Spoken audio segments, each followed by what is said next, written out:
Fala, Samurai, beleza? Felipe Fontoura por aqui. E eu não sei se você já desenvolveu alguma aplicação onde precisava guardar, armazenar algum tipo de senha, um painel administrativo ou um e-commerce, por exemplo. Mas hoje eu vou te mostrar nesse vídeo como não armazenar, como não fazer isso corretamente ou como utilizar uma péssima prática que todo desenvolvedor deve evitar se quiser continuar sendo um bom dev.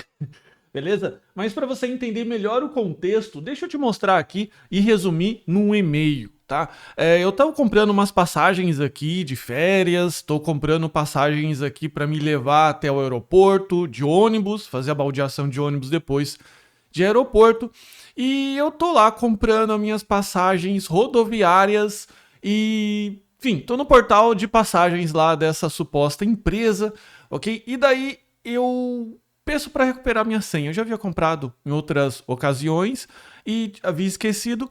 Pedi para recuperar a senha e adivinha o que acontece? A senha ela volta no e-mail, tá? Então vem aqui escrito para mim a minha senha bonitinha que eu costumava utilizar. Antes eu costumava utilizar uma senha só em todos os sites, já modifiquei esse padrão, mas esse é um site que eu havia esquecido de alterar a senha e veio a senha antiga.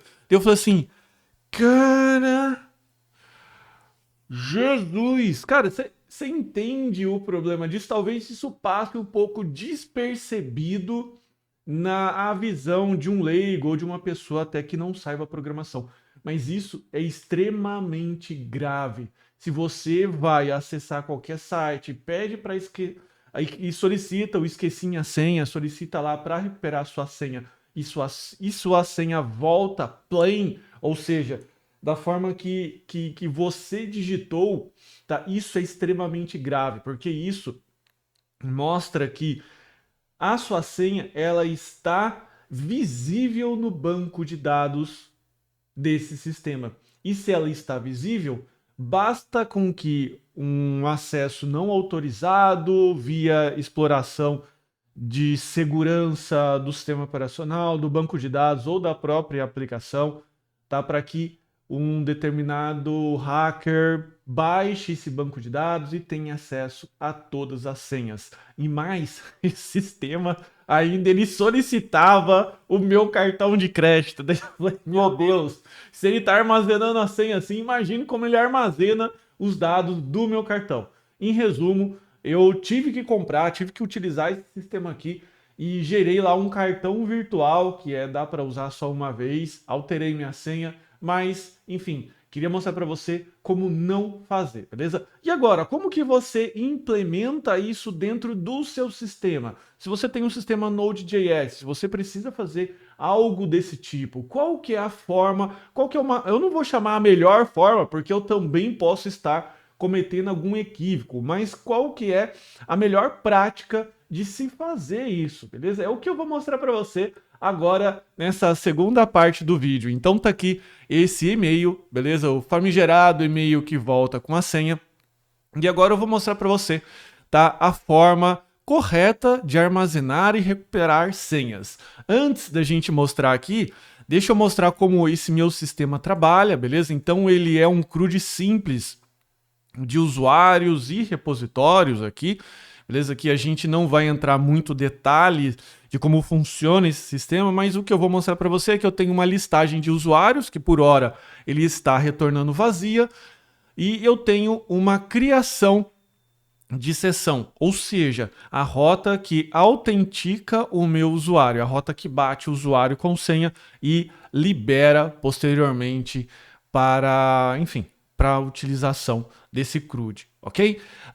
Antes de tudo, da gente começar, deixa eu mostrar para você aqui como que acontece a criação de um usuário dentro desse CRUD. Então eu vou aqui na rota create, no método create, e vou criar um usuário aqui, beleza? Esse usuário vai ser o person1 ou pessoa1 @devsamurai.com.br e a senha super secreta, a senha secret, beleza? Que ele vai criar. Então se eu clicar aqui send, ele criou para mim um usuário e perceba que ele criou esse usuário com a própria senha que eu digitei. Isso acontece se você olhar no banco de dados, beleza? Vou olhar aqui no meu banco de dados, eu estou usando o MongoDB aqui só por um acaso, mas isso também pode ser aplicado a qualquer outro banco de dados, tá? Cliquei aqui em usuários e ele me retornou aqui password secret. Então o que acontece, só para você entender melhor? Como eu disse, se eu tiver um acesso não autorizado via sistema ou via sistema operacional ou banco de dados, que eu consiga recuperar a senha do banco de dados ou explorar alguma vulnerabilidade, enfim, se eu conseguir ter acesso, eu consigo baixar todos os usuários da base e, por consequência, eu consigo saber qual que é a senha, ó, de cara, beleza? Sem esforço nenhum, sem nenhum problema. Então, essa é a má prática que você deve evitar. É a sua tarefa evitar esse tipo de má prática, de péssima prática, aliás, ok? Então, como que a gente consegue agora deixar esse sistema melhor? Como que eu consigo deixar esse sistema aqui trabalhando de uma forma correta, tá? Então, tudo que a gente vai começar aqui é fazer algumas adaptações. Antes disso, eu vou mostrar para você como que o meu sistema está trabalhando. Então, eu tenho aqui, por exemplo, a minha criação, o meu método de criação do usuário. Aí, se você não sabe muito bem o que é Node.js, como que essas coisas aqui, ou até o que eu estou falando, beleza?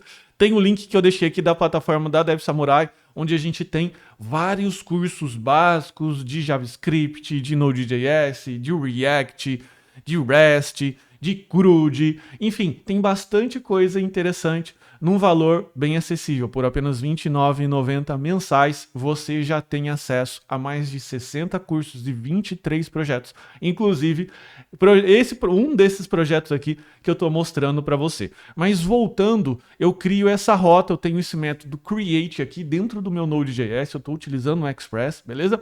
Em que eu crio um usuário. Então, eu tenho aqui um novo usuário, crio ele através desse model, beleza? Model user, com esse esquema que ele tem e-mail e password, ok? Ele cria esse novo usuário, e-mail e password, da forma que eu digitei, porque veja, o e-mail e o password eu recupero aqui do body da requisição, ou seja, eu recupero aqui desse JSON que eu estou passando.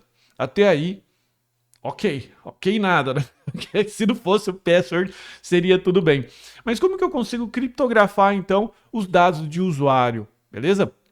Aqui ainda eu estou no Sessions Controller verificando se esse usuário está com a senha correta. E como que eu faço essa verificação? Eu venho aqui no método create, ou seja, vou criar uma sessão, busque esse usuário por e-mail, se esse usuário não existia, eu mostro o erro 401, e aqui é a linha em que eu estou verificando se o que eu estou enviando está com o que eu estou com que está cadastrado no meu banco de dados. Então, esse seria o if que eu preciso comparar, beleza? Com o password que eu for criptografar. Beleza, mas talvez você esteja se perguntando agora. Show, se eu vou criptografar uma senha, como é que eu vou fazer isso? Será que eu teria que recuperar, descriptografar a senha depois? Ou, enfim, como que funciona, tá?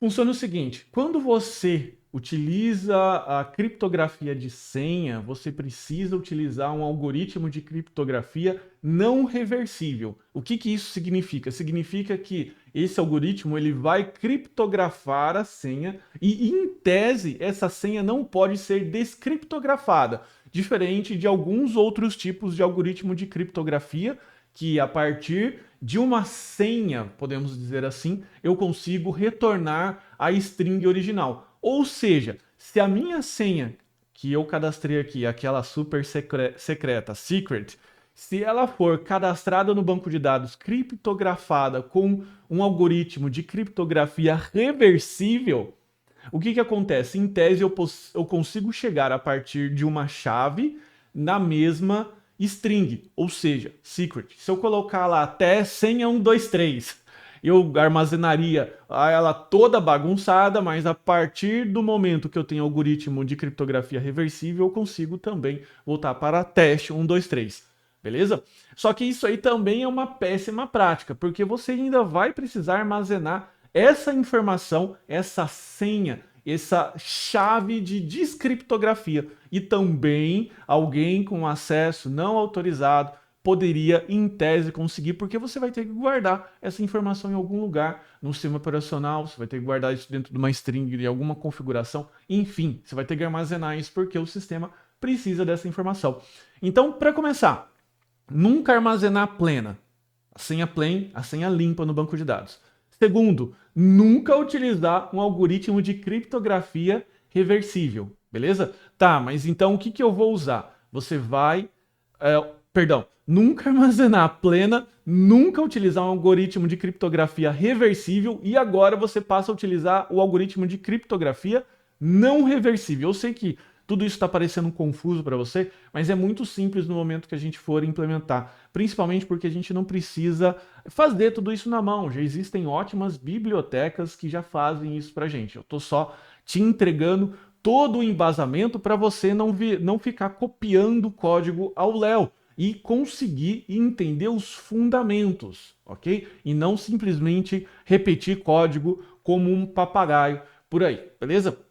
Então, o que acontece? A gente vai ter que trabalhar nessa área da criptografia não reversível. Mas daí você pensa comigo, poxa, se eu gravo a senha no banco de dados e nem o próprio sistema consegue saber o que está gravado, como que eu vou conseguir recuperar essa senha? Como que eu vou conseguir saber se essa senha está certa ou está errada depois no momento da autenticação? É isso que você vai descobrir daqui a pouco, no momento quando a gente implementar toda essa etapa, ok? Então chega de explicação e vamos direto para o código, que é super legal, beleza? Então a primeira coisa que você precisa fazer é instalar uma biblioteca chamada bcrypt, beleza? Essa é a biblioteca que já implementa todas essas facilidades de criptografia e faz com que você somente utilize os métodos dela, ok? Para fazer isso aqui eu estou utilizando o Yarn add bcrypt js. Ela instalou aqui. E o que eu vou fazer? Agora, para poder trabalhar com essa etapa aqui de criação de uma senha criptografada e depois a comparação dessa senha, eu vou criar aqui uma camada de serviço. As camadas de serviço ajudam você a organizar o seu código, porque daí lá você vai colocando funções de utilidade e também funções importantes que se comunicam com o mundo externo. Qual é o mundo externo? Com banco de dados, com alguma biblioteca de criptografia, como a gente vai fazer, uma API REST, beleza? E de novo, se você ainda está um pouco confuso, a gente explica tudo isso no nosso curso de Node.js do básico avançado, que tem um link aqui para você acessar por apenas R$ 29,90 mensais. Esse curso e mais outros 60 cursos e contando, porque todo mês a gente coloca conteúdo novo lá sem nenhum custo adicional. Vem aqui no New File, Services, e a gente vai colocar aqui .js, beleza? Então é isso que a gente vai fazer. Agora, o que a gente precisa iniciar aqui nesse arquivo? A gente precisa iniciar com a importação, beleza? Do bcrypt, que é a biblioteca from bcrypt.js. Olha lá, o próprio Visual Studio Code já sugeriu pra gente. Aqui a gente vai criar dois métodos, beleza? Mas antes a gente vai criar um método que cria o password criptografado, que é o password, enfim, com a criptografia não reversa. Então eu vou começar aqui dando um export const create password hash, beleza? Eu vou dar aqui um async, que essa função do bcrypt ela é assíncrona, e aqui eu vou colocar o parâmetro que eu quero. Aqui eu vou colocar o return, beleza? E vou colocar agora bcrypt.hash. Aqui eu vou colocar o password. E aqui eu vou colocar o salto. O que é o salto? É uma semente, beleza? Que faz com que esse password, essa função de criptografia, aumente a segurança dela por eu poder colocar qualquer coisa que eu quiser. Eu simplesmente vou colocar aqui 8. ok? É o meu salto, é o quanto o algoritmo vai gerar de aleatoriedade, podemos dizer assim.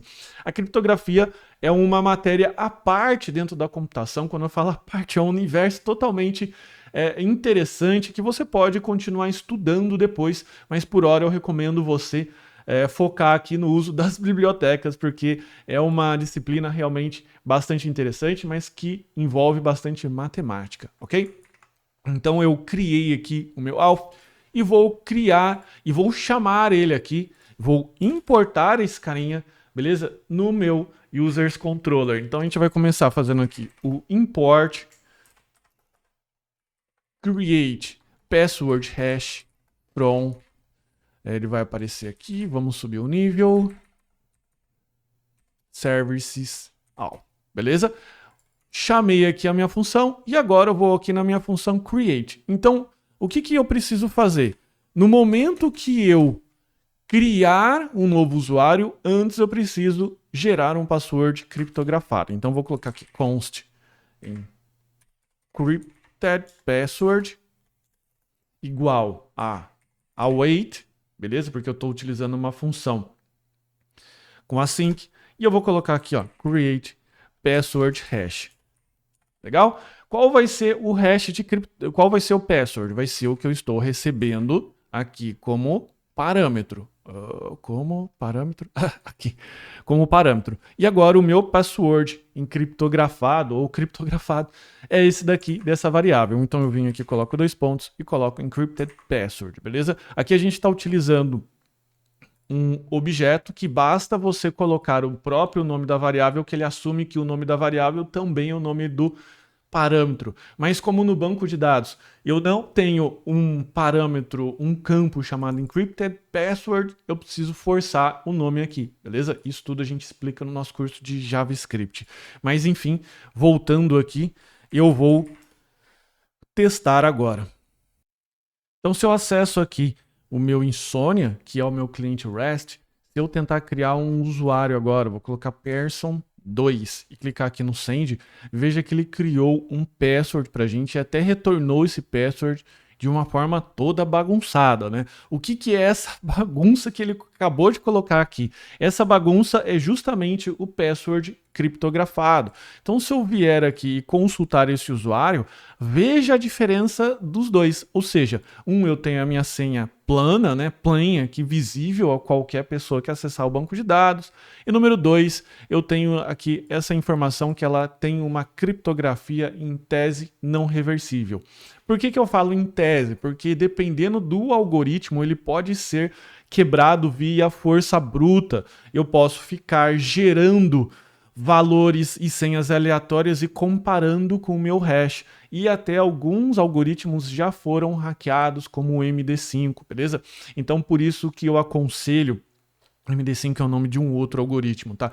Por isso que eu aconselho sempre você a utilizar as melhores bibliotecas de criptografia, porque elas já vão estar atualizadas. Não só as melhores bibliotecas, mas também os melhores algoritmos que você aprende aqui. Fechou? Então agora eu tenho isso daqui. Vamos então fazer um teste no momento que eu vou fazer a minha autenticação. Vou colocar aqui, ó, person 2 e eu vou clicar em send. E ele retorna aqui, ó, password não autorizado, usuário ou password inválido 401 não autorizado. Por que isso está acontecendo agora?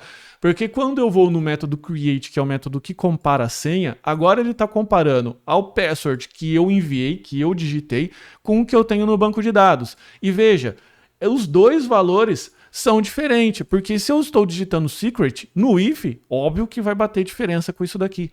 Os dois são bem diferentes, aliás. Então agora o que eu preciso fazer? Agora eu preciso criar uma função que compara dois hashes, ou seja, eu vou criar um hash do que eu digitei e vou comparar com um hash que eu tenho armazenado do banco de dados. Então é dessa forma que você faz a comparação com senhas criptografadas. O sistema não descriptografa para saber. Ele criptografa o valor da entrada e faz uma comparação simples, beleza? Vamos implementar isso então agora na nossa camada de autenticação.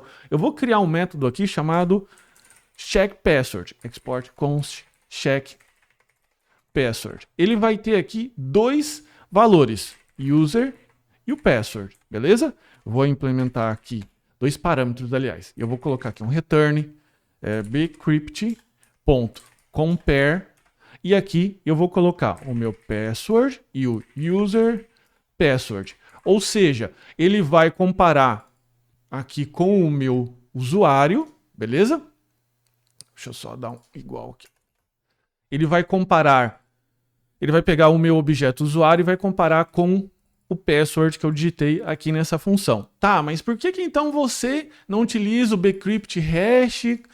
Cara, é mais fácil você utilizar a função de comparação, não só pela facilidade que ela gera de criar essa comparação já criptografada, mas o compare, ele provavelmente tem várias proteções contra overflow, estouro de string, estouro de pilha, que são sistemas, são métodos de hackear bastante avançados, mas que o potencial invasor pode pegar e pode enviar strings mal formadas e o método compare vai trocar aqui para você, vai te proteger disso. Então, de novo, a lição que fica é, mesmo se você não for um especialista em criptografia e não quer saber disso, pelo menos utilize então as melhores criptografias, no caso eu sugiro o bcrypt.js, ok? Agora se eu vier então no método, no Sessions Controller, que é o controller que dá a possibilidade de entrada para essa pessoa, o que eu vou fazer? Eu vou então aqui passar a importar esse cara,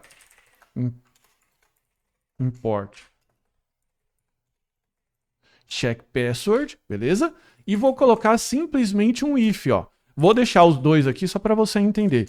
If check password. Qual o primeiro parâmetro que eu preciso passar? Eu preciso passar aqui o usuário, user, e o password recém-digitado, que é esse cara aqui, beleza?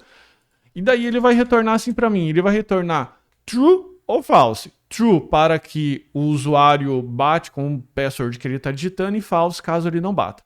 Como eu estou interessado num resultado negativo para bloquear aqui com o return response, eu vou aqui colocar a negação da expressão, que ou seja, eu vou interessa só para mim a resposta falsa. Esse carinha aqui eu posso apagar. Deixa eu só conferir se o primeiro parâmetro é usuário, e agora a gente vai testar no Insomnia. Se eu abro o Insomnia e clico aqui no Create, no Sessions Create, vou aqui no Sessions, passo os meus parâmetros person1, secret, person2, secret, e mando um send, então ele passa a funcionar. Agora ele retorna não só o meu usuário, mas o meu token de acesso para a aplicação. Ou seja, eu tive um retorno 200.